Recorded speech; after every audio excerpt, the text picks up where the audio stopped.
જવાબ શોધવાની જેણે શરૂઆત કરી અને ઘણા બધા ઉત્તર લઈને આવ્યા એવા મિત્તલબેન પટેલ આપણી સાથે છે અને જેમણે ખાસા બધા માણસોને સરનામા આપ્યા. ત્યાંથી પહેલો જે સંઘર્ષ શરૂ થયો, કેવી રીતે તમને વિચાર આવ્યો? તમે બનાસકાંઠાથી છો ને મૂળ? ના, મારું વતન મહેસાણાનું સંખલપુર ગામ. ઓકે. પણ બનાસકાંઠા એટલા બહુ નોખો, એમાં બનાસકાંઠાનું વાડિયા ગામ છે જ્યાં પ્રોસ્ટિટ્યુશન સાથે બહેનોને સાંકળવામાં આવે છે, જોડાતી એમ. એ ગામમાં હું પહેલી વખતે ટાઈમ્સ ઓફ ઇન્ડિયામાં ફ્રન્ટ પેજ પર મેં વાંચેલું કે જ્યાં બાપ છે દીકરીનો વેપાર કરે છે એમ. એટલે સરાણીયા કમ્યુનિટી સાથે હું તો આખા ગુજરાતમાં ફરી, ઇવન રાજસ્થાનમાં પણ એમને મળી છું, મહારાષ્ટ્રમાં મેં ક્યાંય જોયું નહોતું. એટલે મને બહુ જ નવાઈ લાગેલી ને પછી હું વાડિયા પહોંચેલી અને મને થયું કે કોઈ પણ રીતે આમના શુભમાં નિમિત્ત બની શકું. એટલીસ્ટ નાની દીકરીઓ જે આ વ્યવસાયમાં જાય છે એને કોઈક રીતે આપણે અટકાવી શકીએ એ રીતના.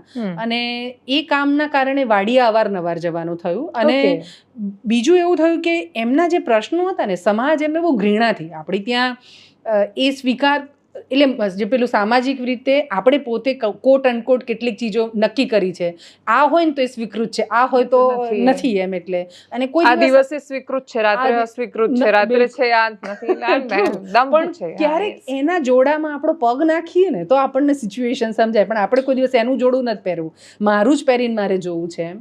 એટલે વાડિયાના જે પ્રશ્નો હતા એમાં મને ક્યાંક એવું લાગ્યું કે સમાજ, અને નોટ ઓનલી વાડિયા સિવાય મેં વિચરતી જાતિઓના પ્રશ્નો પણ જોયા. એમાં ગામનો રોલ બહુ જ મહત્વનો હતો. અને ગામ છે ને એ રોલમાં હતું જ નહીં.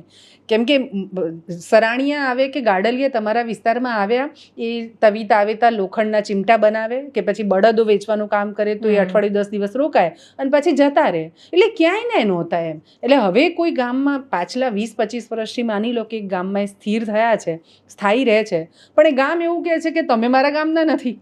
એટલે પુરાવો આપવાની વાત આવે ને ત્યારે ના પાડ દે કે જેમ ખાલી મતદાર કાર્ડ વાળી વાત નહીં, બાળકોને સ્કૂલમાં એડમિશન પણ નહોતા આપતા. એવું કે ના, કેમ કે એડમિશન આપશે તો એનું સ્કૂલનું પ્રમાણપત્ર તો અમારા ગામનું બની જશે ને, એના આધાર પર આ માંગશે તો પુરાવો. એટલે એટલી બધી અઘરી આખી ચીજો. એટલે મને થતું હતું કે ઓલવેઝ કોઈ હેતુ સાથે કોઈ વ્યક્તિ કામ કરવાનું શરૂ કરે ને તો હું એવું માનું છું કે માત્ર એ એક જ હેતુ, એટલે હું બહેનો સાથે કામ કરવાનું શરૂ કરું, હું બાળકો સાથે કામ કરવાનું શરૂ કરું તો મને એમ છે કે માત્ર એટલી જ ચીજ પકડીને હું ન કરી શકું એમ. મારે જો બહુ જ મોટું પરિણામ લાવવું છે તો મારે બાળકો સાથે કામ કરવું છે, મારે ફેમિલી સાથે બી કામ કરવું પડશે, મારે મહિલાઓ સાથે કામ કરવું છે, તો મારે એ બહેનોનો જે જેમાંથી બિલોંગ કરે છે પરિવાર સાથે પણ કામ કરવું પડશે. એબ્સ્ટ્રેક્ટમાં કોઈ એક ચીજ લઈને હું કામ નહીં કરી શકું. એ મને આમાં સમજાયું. અને મને થયું કે હું વિચરતી જાતિના હક માટે હું બહુ બધાને બોલીશ, તમે આ નથી કરતા. માની લો કે હક મળી પણ ગયા, પણ ગામ એને સ્વીકારશે? હું કોઈના ઘરમાં જબરજસ્તીથી એમને ઘુસાડી શકીશ? માની લો કે રાજકોટનું પારેવડા ગામ છે, ત્યાં વાદી પરિવારોને પ્લોટ માટે અમે બહુ સંઘર્ષ કર્યો, ઘણી બધી સંસ્થાઓ પણ એમાં જોડાઈ. અને ફાઇનલી જ્યારે એમને પ્લોટ મળ્યા અને અમે ત્યાં ગયા, આખું ગામ વિરોધમાં કલેક્ટર કચેરી પર ધરણા ઉપર બેઠા. એ વખતે મુખ્યમંત્રી કદાચ આનંદીબેન હતા, તો એમને પણ એમણે રજૂઆત ને બહુ જ બધા પ્રોબ્લેમ એમ. અને ત્યારે એમ થયું કે જેની સાથે રહે, અને એ લોકો ગામની રીતે હું વિચારું તો કદાચ એ વ્યાજબી બી હશે, એમને એમ થાય કે આ મારું ઘર છે ગામ, એમાં કોઈ બહારવાળો કેમ આવે એમ. એટલે એ બી સ્વીકાર્ય નહીં. હવે વસુદેવ કુટુંબની વાત કરીએ છીએ અને જેમાં બધાની વાત આવે છે, પણ પ્રેક્ટિકલી કરવાનું આવે ને ત્યારે નહીં એમ. એટલે પછી થયું કે ગામોને કેવી રીતે હું ઇન્વોલ્વ કરી શકું આની અંદર, અલ્ટિમેટલી તો જ એક સમન્વય થશે. અને એટલે આ લાંબો જવાબ એટલે આપી રહી છું કે બનાસકાંઠા એની સાથે, એટલે અમે વોટર મેનેજમેન્ટ, અમને એવું લાગ્યું કેમ કે સ્ટેક ગામના પાણી એ બહુ મોટો મુદ્દો છે. ગરીબ અમીર બધાને સ્પર્શતો, પણ અમીરને થોડો વધારે સ્પર્શે છે, બિકોઝ મારી પાસે ખેતીની જમીન માની લો કે 25 વીઘા 100 વીઘા છે, પણ મને પાણી નથી મળવાનું તો મારી પાસે. એટલે અમે પાણીથી ડાયલોગ, પાણી એ મારી માટે કમ્યુનિકેશનનું મીડિયમ હતું, બહુ સાચું કહું તો. અને એ રીતે પસંદ કર્યું કે હું વોટર મેનેજમેન્ટના કામો કરીશ તો હું ગામ લોકો, એટલે વાડિયામાં રહેતા લોકો માટે અનુકંપા જાગે. એટલે વાડિયાની આસપાસમાં રહેતા ગામો જે છે એમાં અમે સૌથી પહેલાં વોટર મેનેજમેન્ટ શરૂ કર્યું. અને વિચરતી જાતિઓના લોકો જ્યાં વસે છે ત્યાં અમે શરૂ કર્યું. અને એ બાને કે ભાઈ તમારા ગામમાં 25 પરિવારોના છાપરા છે, તમે એમને પ્લોટ આપશો, તમે એમને રેશન કાર્ડ આપશો, આ બધી વાતો એમ. અને ધીરે ધીરે ક્યાંક એ લોકો પણ સમજતા થયા. એટલે એક સમન્વય માટે થઈને વોટર મેનેજમેન્ટ અમારું શરૂ કર્યું. અને રીઝન કેમ કે બનાસકાંઠા વિચરતી જાતિઓ આખા ગુજરાતમાં દક્ષિણ ગુજરાત છોડીને દક્ષિણ ગુજરાતમાં છે પણ પ્રમાણ ઘણું ઓછું, બાકી બધા વિસ્તારોમાં ઘણું એમ. પણ મારું ત્યાં વધારે, અને પાછી મેં પાણીની પરિસ્થિતિ પણ ત્યાં જોઈ કે ત્યાં આગળ વોટર ટેબલ ખાસું ડાઉન ગયું છે. એટલે એ લોકોને એકદમ ઇમિડિયેટલી ક્વિકલી એ પકડી લેશે એવું કરીને હવે તો આખું ઉત્તર ગુજરાત અમે પાણીને લઈને કરી રહ્યા છે. પણ એક મીડિયમ તરીકે, અને એટલે બનાસકાંઠામાં અમારું કામ ઘણું વધારે દેખાય. એટલે ઘણાને લાગે કે ત્યાં બનાસકાંઠાથી જ બેન વાત સાચી. ઓકે, પણ હું માનું છું કે આપણે આ ધરતીના છીએ.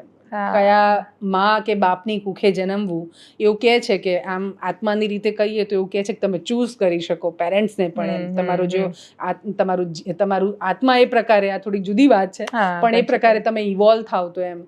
પણ એવું કહે છે કે કઈ જાતિમાં જન્મવું, કયા મા બાપની કુખે જન્મવું, એ બધું એમ કે તમને ખબર નથી હોતી એમ. પણ તમે જન્મો છો એમ, અને જન્મ્યા પછી ઘણા કહે છે કે આ મારી કર્મભૂમિ આ તે. તો મને એમ લાગે કે આપણે વસુદેવ કુટુંબ કહીએ તો પછી મને એમ થાય કે આખું જગત, આખી ભૂમિ એ મારી ભૂમિ છે. હું એવું માનું છું. અને એટલે જ્યાં મને તક, આમ તો આવી તકે નથી જોઈતી. હું એવું કહું છું ક્યારે કે ભગવાન આવી તક કોઈને ન આપે જે મને આપી એમ. એટલી સરસ દુનિયા હોય ને કે જ્યાં બધાને સુખ હોય એમ, કોઈને આવી નાની મોટી ચીજો માટે સંઘર્ષ ન કરવો પડે. આપણે એવું જ ઈચ્છીએ એમ, પણ તેમ છતાંય ક્યાંક આમાં નિમિત્ત બનવાનું થયું અને જે કરી રહી છું એમ. એટલે અને બહુ જ બધું મનમાં થાય કે ખૂબ કરવું છે હજી. એટલું બધું નથી થઈ શક્યું જેટલું ડ્રીમ છે બધામાં, પણ મને એમ છે કે મારી પાસે જિંદગી છે હજી અને હું ઘણું કરી શકીશ. ના, વાત સાચી છે. અને ઘણીવાર શરૂઆત થવી બહુ અઘરી હોય છે. એ થઈ જાય એના પછી રસ્તો તમને મળતો જાય છે. તમે જર્નલિઝમ કર્યું ને? બિલકુલ. ઓકે, એટલે હા, she is a student of journalism. અને પછી તમે આ કેમ શરૂ કર્યું? કેમ એવું વિચાર ના આવ્યો? IAS બનવાની હતી. એટલે તૈયારી કરતા હતા એક્ઝામની? ફૂલ પ્રિપેરેશન. મને હતું કે હું IAS અથવા જીપીએસસી કોઈ યુપીએસસી કે જીપીએસસી કરું, ઈ કરી અને સરકારી નોકરી જે અત્યારે બહુ ટ્રેન્ડ ચાલે છે એના જેવું. અને આમ તમે જુઓ તો મારું બેકગ્રાઉન્ડ જે પ્રકારનું છે, મમ્મી પપ્પા બંને બહુ જ ઓછું ભણ્યા 7 ધોરણ સુધી. અને પણ મમ્મી જે છે એને બહુ જ એવું હતું કે મારા બાળકો ભણવા જોઈએ એમ. એટલે અમારું ઘર મુખીનું ઘર કહેવાય. એટલે આમ એણે મને હોસ્ટેલમાં 7th સ્ટેન્ડર્ડથી મોકલી દીધી. ઓકે. અને તારે મને બહુ આમ એ વખતે દુઃખ પણ થતું હતું મને, કેમ આમ બહાર કાઢ, કેમ કે મારા ગામમાં હાઈસ્કૂલ સુધીની સુવિધા હતી, છતાં પણ એણે કીધું કે તું બહાર જા. અને બહાર ગયા પછી હોસ્ટેલમાં ક્યાં ગયા? હું ભાવનગર સ્પોર્ટ્સ હોસ્ટેલમાં. તો હું સ્પોર્ટ્સમાં સરસ હતી. અને ત્યાં 10 પછી અચાનક ના આપણે અત્યારના હું બચ્ચાઓને જોઉં તો એમના પોતાના ક્યાં પહોંચવું છે એમાં ઘણા ક્લિયર હોય છે. મને તો કંઈ ક્લિયર નહોતું. એટલે સ્પોર્ટ્સમાં જઈશું, સરસ કરશું. પછી અચાનક 10મા પછી નહીં, મોટા ભાઈ બહેન જે ભણતા હોય એ જોઈને, એટલે મારી બહેને સાયન્સ લીધું ને એ વખત એવું હતું કે સાયન્સ લે ને તો આમ હોશિયાર કહેવાય. તો મને પણ થયું કે હું સાયન્સ લઉં. એટલે બહુ અથડાવા કુટાવાનું થયું. પણ એટલું નક્કી હતું કે પગભર થવું એમ. એ કોણ જાણે ક્યાંથી મારા માઇન્ડમાં એ વાત હતી કે ભાઈ તમે કમાતા હોવા જોઈએ. અને બીજું બધું તો ઘેર ગયું એમ. મારે સેવા એ બધું કંઈ જ ખબર નહીં હતી. ગ્રેજ્યુએશન BSc ફિઝિક્સ સાથે કમ્પ્લીટ કરીને હું અમદાવાદમાં આવી. તો ક્યાં કર્યું ગ્રેજ્યુએશન? મેં મહેસાણાથી કર્યું. એટલે મેં પણ બહુ ટ્રાવેલ કર્યું છે પરિવારોની જેમ. અને અમદાવાદમાં એટલે પછી UPSC GPSC અને પગભર થવું છે. અને એ વખતે મને કોઈએ કીધું કે જો જર્નલિઝમનો કોર્સ કરો ને તમે તો તમારું ઇન્ટરવ્યૂ બહુ સરસ જાય, તમારું GK એકદમ સરસ થઈ જાય. એટલે એના માટે મેં જર્નલિઝમ જોઈન કર્યું. અને એ જર્નલિઝમના 2 વર્ષ, એટલે હું એવું કહું છું કે એણે મારી દુનિયા બદલી, મારું થિંકિંગ બદલી નાખી, મારી દુનિયા બદલી નાખી. જે પેલા કુવામાંના ડેડકા જેવી મિત્તલ હતી એ બહુ સાચું, વૈશ્વિક બન્યા. એ વૈશ્વિક થયું એમ. એ મારું આખું મને આમ બહાર નીકાળીને કીધું કે ભાઈ તું આવડું જ જુએ છે, એવું નથી, આટલું બધું છે. અને એ બહુ જ અગત્યનું છે. પેલું કે ને કે કમાવું એટલે કોના માટે એમ. તમે પગભર થાવ છો, તમે કંઈક વિચાર કરો છો તો માત્ર હું અને મારા માટે. તો મને એમ થયું કે ના, એ તો બિલકુલ વ્યાજબી નથી. આ તો કેટલો બધો સ્વાર્થ કહેવાય એમ. હું મારા માટે જ વિચારું છું. તો એવું કંઈક જે બૃહદ, એટલે બહુ બધા લોકોને ટચ કરતું હોય. પણ એ વખત હતું કે અધિકારી તો થવું જ છે તો હું બહુ બધી ચીજો બદલી શકીશ એમ. અને મારી જર્ની, મને એક ફેલોશિપ મળી. આ બધું નિશ્ચિંત હોય છે ને, તમને નિયતિ તમને લઈ જાય છે. અને એ મને એક ફેલોશિપ મળી ચરખા સંસ્થામાંથી, અને હું શુગર કેઇન વર્કર્સ એટલે શેરડી કામદારો પાસે દક્ષિણ ગુજરાતમાં હું પહોંચી જાઉં છું. અને થોડુંક આમ બળવાખોર ખરી, એટલે સામાન્ય રીતે રિસર્ચનું કોઈ કામ કરતું હોય તો લાઇબ્રેરીમાં જઈને ફેંદીએ થોથા, ઇન્ટરવ્યૂ મેથડથી થઈ શકે. અને મેં નક્કી કર્યું કે હું તો એમની વચ્ચે જઈને રહીશ એમ, અને ત્યાં રહીને પછી મારે દુનિયાને એમના પ્રોબ્લેમને સમજવા છે. અને શેરડી કામદારો કહેવામાં કશું ખબર નહોતી. મેં વાંચ્યું હતું એમના વિશે ભૂમિપુત્ર નિરીક્ષક મેગેઝિનમાં, અને ટેન્ટ મારે, અને હું શિયાળો મને યાદ છે 2004 નવેમ્બર, અને હું કપડાની બહુ શોખ, મને જુદા જુદા આમ સ્ત્રીને શણગાર તો ગમે છે મને પણ, એટલે એક બેગ ભરીને કપડાં અને વાંચવાનું ખૂબ કર્યું, એટલે એક બેગ ભરીને બુક્સ આટલું લઈને હું એમના ત્યાં પહોંચી. અને મને હતું કે એ લોકો ઓળવા પાથરવાનું ને એ બધું તો મને આપશે એમ, પણ જે અને કેવા તો મિલિટરી ટેન્ટ એટલે મિલિટરીનો ટેન્ટ ઓલવેઝ જે આપણા મગજમાં, ટેન્ટ એટલે પેલો વાદળી કલરનું પ્લાસ્ટિકનું આવડું તંબુ, એ તો જીવનમાં આપણે કલ્પી ન શકીએ. અને જ્યારે મેં પહેલી વખત એ શેરડી કામદારોનો એ પડાવ જોયો, એ તંબુ, ત્યાં રહેતા લોકોની હાડમારી, પીવાનું ચોખ્ખું પાણી તમને ન મળે, અને તેમ છતાંય તમારે ગંધાતું પાણી પીવું પડે બિકોઝ તમારી મજબૂરી છે. મુકાદમ અને જે સભાસદો મુકાદમ તમને અહીંયા લઈ આવે, અને પછી જે પેલી જુવાર આપે તમને ખાવા માટે, પૈસા નહીં, પૈસાના બદલામાં અમુક પૈસા આપે ને અમુક જુવાર આપે. અને જુવાર એવી કે મને એક છોકરો દશરથ કરીને એક ગામના પડાવમાં હું રાત્રે રોકાયેલી, અને પછી મેં એને કીધું કે મારે જુવાર જોવી છે. એટલે એણે મને એવું કીધું કે રહેવા દો ને, તમારે શું કામ જુવાર જોવી છે એમ. સો રાત્રે એની ત્યાં જ છાપરામાં જ રોકાયેલી. નેક્સ્ટ ડે મેં એની થેલીમાં હાથ નાખ્યો અને મેં જુવાર જોઈ, તો જુવારમાં એટલો ભૂક્કો હતો એમ. એટલે હું એવું કહેતી હોઉં છું કે મારી માં એની ભેંસોને ખોળ કરે ને જે ખવડાવવા માટે, એ પણ ચાળીને છળીને બાજરીને બન્યું, એ ગંદુ ખવડાવે નહીં. આ ભેંસોય ન ખાય ને એવી મેં જુવાર જોઈ. અને એ જોઈને પછી હું આમ જસ્ટ જોઈ જ રહેતી. ને દશરથ આવીને ગુસ્સેથી એણે મને એમ કીધું, મેં ના પાડી દીધી તો તમે કેમ જોયું એમ. સો સીધું દડાઈ જ દેવાનું, એમાં કીડા હોય, ધનેરા હોય, જોવાનું જ નહીં. તો એમ થયું કે આને માણસ તરીકે પણ નહીં ગણવાના. બાળકો રખડ્યા કરે ત્યાં આગળ, અને બહેનો, આમ એવું કહેવાય ને દેવાંશી, મને એમ થાય કે આપણી પાસે ઘર ઈશ્વરે આપણને ખૂબ આપ્યું છે એમ. ઘર હોવું, સ્ત્રી તરીકે સેફ, એટલે ઘણી વખત આપણે તળાવ પર નાતી સ્ત્રી, કે પછી એ ઝૂંપડામાં એક ડોલ પાણી લઈને આવતી સ્ત્રી, જ્યારે પેલું કંતાનનું બનાવેલું, ક્યાંક તો કંતાન પણ ના હોય, ખાલી ખાટલો આડો કર્યો હોય, અને ક્યાંક તો ખાટલા પણ નથી, એ નાય છે ત્યાં આગળ. અને એને જે શરમ એ ફીલ કરતી હોય ને, એવું મેં કર્યું છે બધું જ એમ. હું ખુલ્લામાં હરેક એ નદીના ગંદા પાણીમાં નાહવાનું. હું ઘેર આવી ને જ્યારે 1.5 મહિના પછી, તો મારા આખા શરીર પર લાલ લાલ ચકામા થઈ ગયા હતા. હું ઓળખી શકાવું ને એવી નહોતી. અને તમે જ્યારે કામદાર જેવા લાગો ને, અત્યારની મિત્તલ, અત્યારે દેવાંશી દેખાય છે, એ કોઈ પણ જગ્યાએ જઈને ઊભા રહેશે ને તો લોકો કહેશે કે અરે તમે એમ કહો કે મેં ખાધું નથી, 32 પકવાન મંગાવે ને એટલું આપણા માટે કરે એમ. પણ આપણે આવામાં ક્યાંક 2 મહિના રખડીને આવી અને દેવાંશી તરીકે ન ઓળખાય, ના મિત્તલ તરીકે ઓળખાય, એવા થઈ જાય ને પછી આપણને સાચી દુનિયાનો પરિચય થાય. એ મને ત્યાં થયું એમ. આખી દીદાર મારા કામ, ખાલી કપડાં જે છે ને ઠીકઠાક ફાટેલા નહોતા, પણ કપડામાંથી બદબુ આવતી, બિકોઝ ના નાવાના કશું જ ઠેકાણું નહોતું. અને એવામાં જ્યારે મને યાદ છે કે 3 દિવસ સુધી મને ખાવા નહીં મળેલું. બિસ્કિટ મળે પણ એવી પાકી ગઈ હતી બિસ્કિટથી. અને એક જગ્યાએ મેં કીધું કે ખાવા ભૂખ લાગી છે, કે લોજ છે એમ.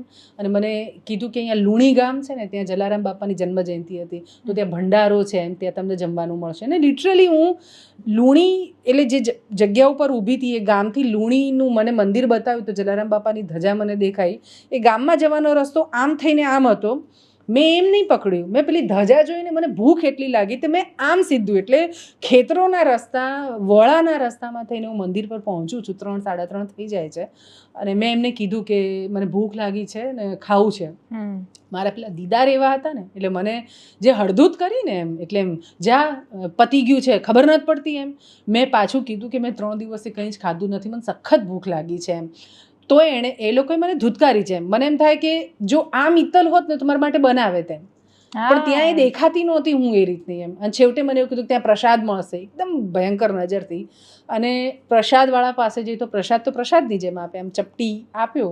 અને મેં એને પણ કીધું કે મેં મારી ચોપડીમાં લખ્યું છે સરનામા વિનાના માન્યોમાં, કે મંદિરમાં બેઠેલો ભગવાને મને નહીં ભળાય એ વખતે. મારી નજર પેલા પ્રસાદ પર જ હતી કે મને ક્યારે ખાવા મળે અને હું ખાઈ લઉં એમ. એટલે એ જે એ બધું જે મેં જોયું ને, મને એમ થાય કે સાચું ભારત, અત્યારે ઇન્ડિયા અને ભારતની બહુ ચર્ચા થાય છે, મારે એમાં નથી પડવું પોલિટિકલી, પણ એક જે ભારત જેની આપણે સતત વાત કરીએ છીએ, જે અભાવમાં છે, જેને ભયંકર, જે તમે કીધું સ્કૂલ ડ્રેસ મળે એની માટે બહુ જ મોટી વાત છે, એમ એટલું બધું સાચવીને પહેરતું હોય, એ બધું મેં ત્યાં અનુભવ્યું અને મેં જોયું એ 1.5 મહિનામાં. અને 1.5 મહિના પછી મને એમ થાય કે મારો રિયલ જન્મ જે છે ને એ દક્ષિણ ગુજરાતમાં થયો એવું માનું છું. એ 1.5 મહિનામાં જે હું અલગ અલગ શેરડીના મજૂરોની વચ્ચે એમ, અને પહેલી વખત એવું થયું કે મારો રોલ શું છે એમ આ દુનિયામાં આવીને, તો એના માટે મને શું કામ મોકલી છે અહીંયા આગળ એમ, કમાઈને મિત્તલ તું પગભર થઈશ ને તારા માટે જ થવાની વાત છે એમ. તો આ બધાનું શું એમ, કોઈ ભાર મને આપ્યો નહોતો કોઈએ, પણ મને વારંવાર એકના એક ચીજો જે સતત સામે આવતી ગઈ. અને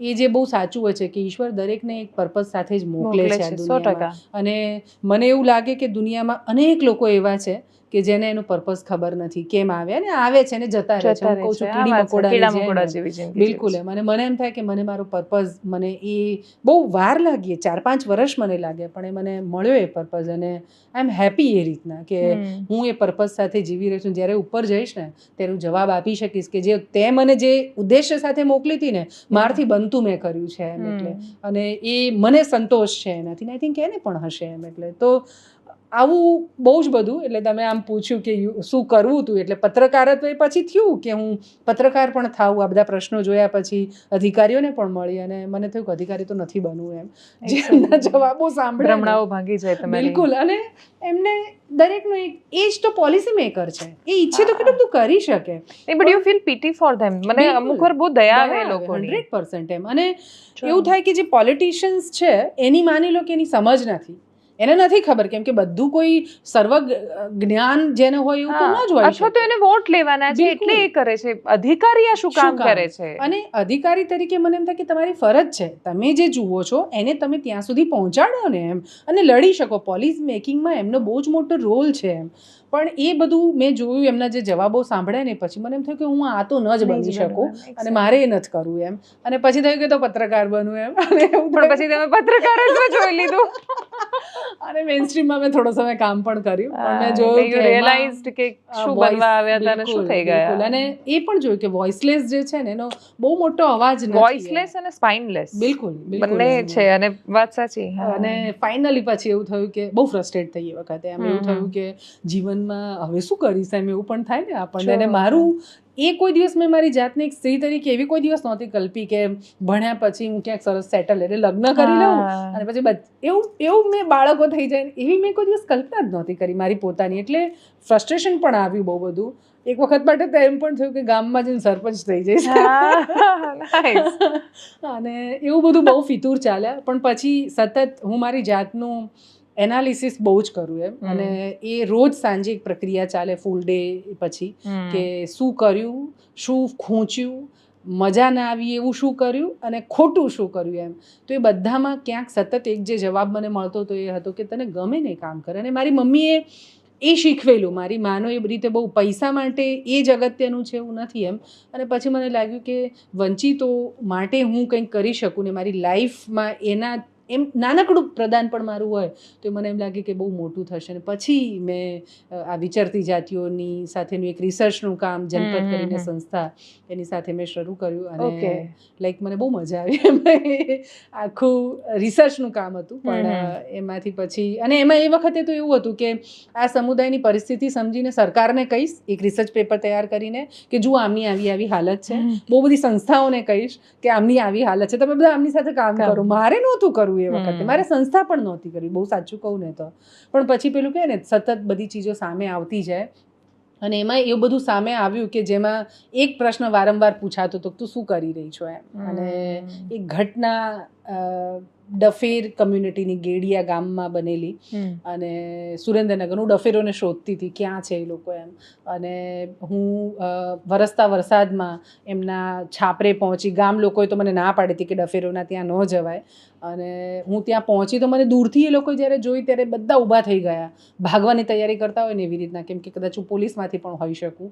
અને પછી મારી સાથે ગામની એક બહેન હતા અને એ અમે બંને પહોંચ્યા અને છાપરામાં ખાટલામાં મને એમણે બેસાડી, સામે બધા પેલી યુરિયા ખાતરની થેલી હોય ને એ પાથરીને, કેમ કે કીચડ હોય એટલે એની ઉપર પાથરીને બેઠેલા. એક બેન એનું નાનકડું 4-5 દિવસનું નાનું બેબી એને લઈને બેઠેલી ને બચ્ચું બહુ જ રડ્યા કરે.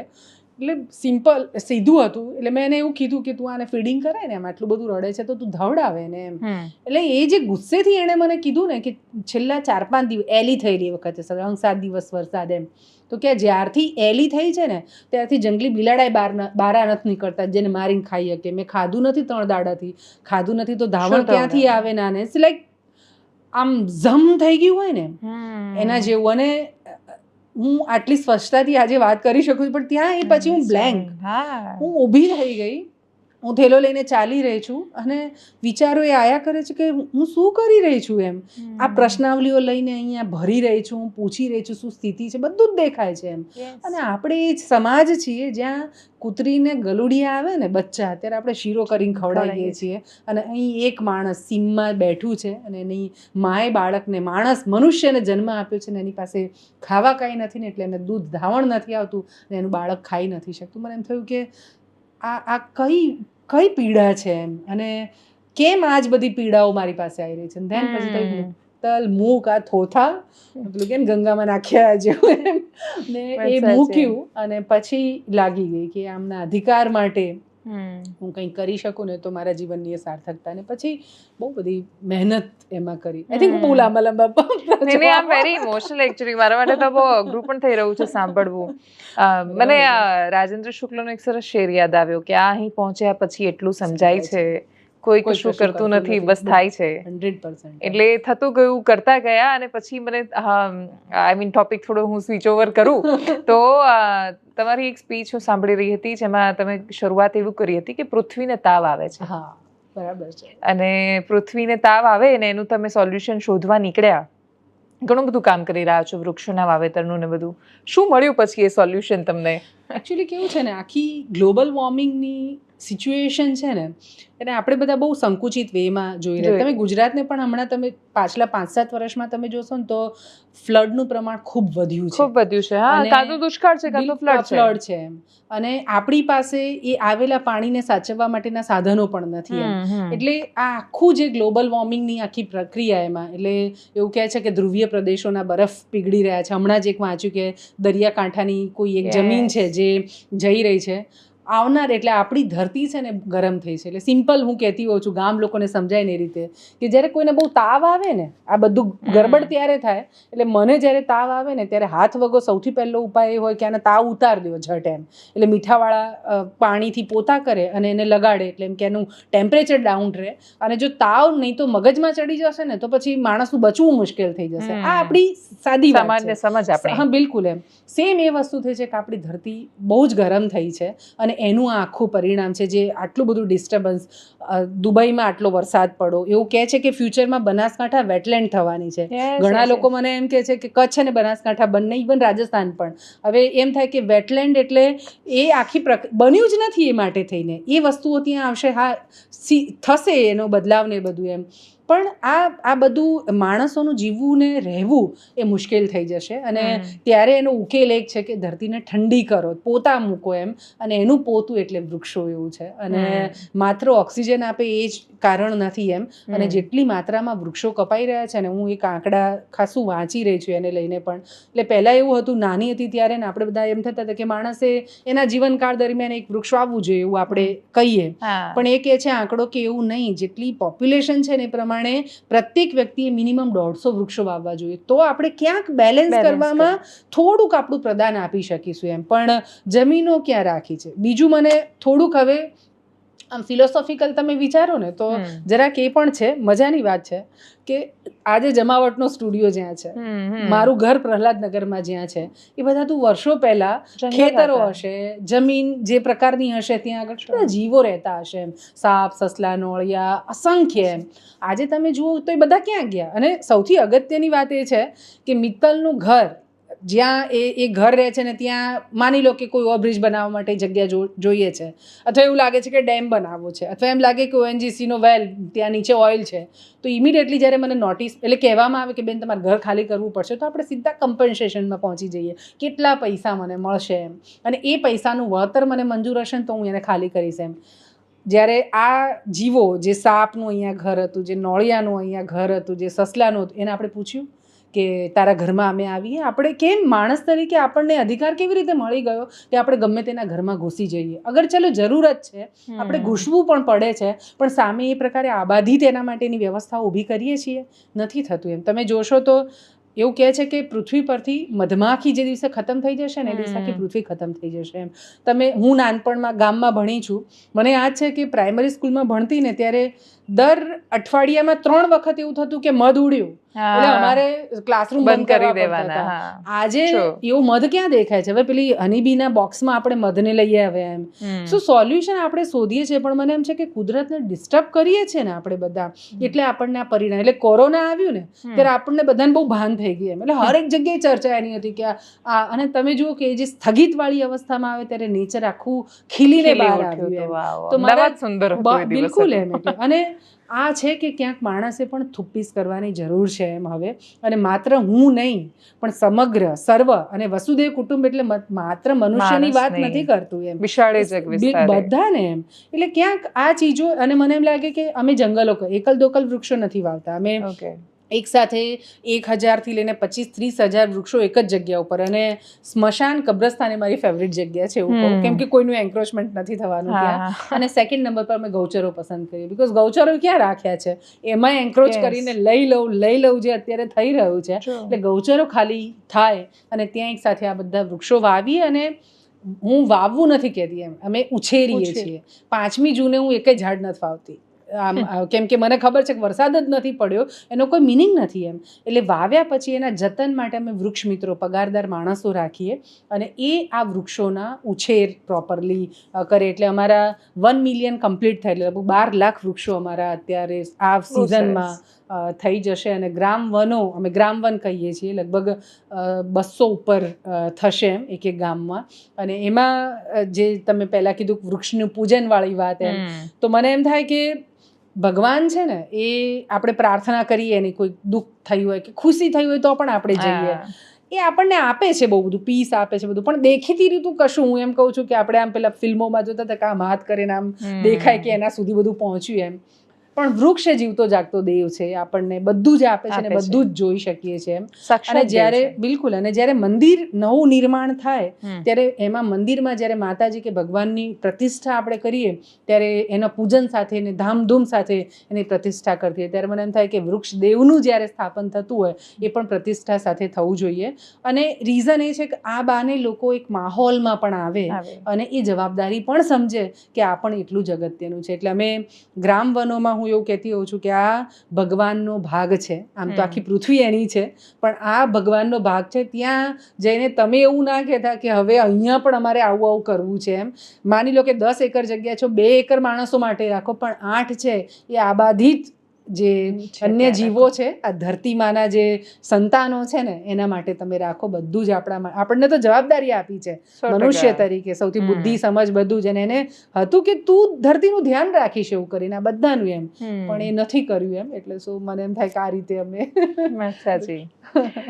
છેલ્લો પ્રશ્ન, આટલી બધી નિરાશા, હતાશા, પીડા, વેદના એ બધું જોયું, અનુભવ્યું, પણ એના પછી તમે જ્યારે કામ કરી રહ્યા છો, લોકો એને સરાહી પણ રહ્યા છે, ખાસી બધી મદદ પણ થઈ રહી છે, સાવ ચિત્ર નથી બદલાયું પણ ઘણું બધું બદલાયું છે અને હજુ બદલાઈ રહ્યું છે. આવનારો સમય ખૂબ સુંદર હશે એવું હું માની રહી છું. તો એ બધામાં એક પોઝિટિવિટી એ પણ દેખાય કે લોકો જ્યારે ભરોસો કરે છે ત્યારે એ લોકો ખુલ્લા હાથે મદદ પણ કરે છે.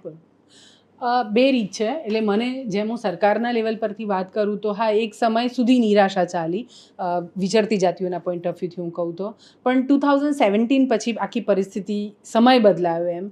અને કદાચ વિચરતી જાતિઓ વોટ બેંક થઈ, અને વોટ બેંક થઈ એટલે બધાના ધ્યાન પર આવી.